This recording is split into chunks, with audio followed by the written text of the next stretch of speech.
The back-to-school ride took a terrifying turn for a bunch of middle and high school students in the Northtowns today. News 4's Lori Schultz has more on this tonight. Lori? Well, Don and Jackie, talk about a teachable moment on the first day of school. 3 teens were rushed to the hospital after a horrible head-on collision as they were headed to various schools in western New York.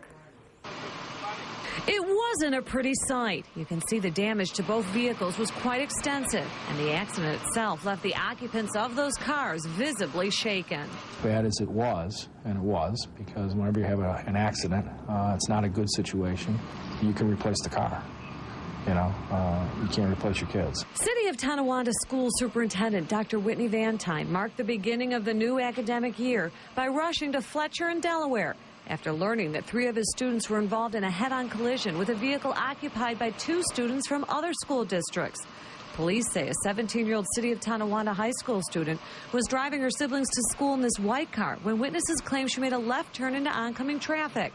The motorist and passenger in the blue car were unable to stop. The one car we had to do extrication, we had to take the roof off the car to access the one patient. Both occupants in the blue car were taken to the hospital, as was one of the passengers in the white car.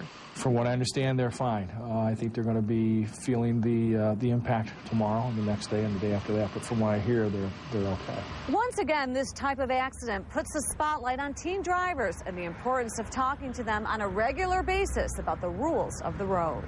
With school now in session, it's especially critical. Be careful. Particularly young drivers, new drivers. That's a pretty lethal weapon, if you will, that you're sitting behind. You need to be careful with that. And everybody needs to be mindful, particularly in school zones. And police say the teen driver was not texting or on the cell when the crash occurred.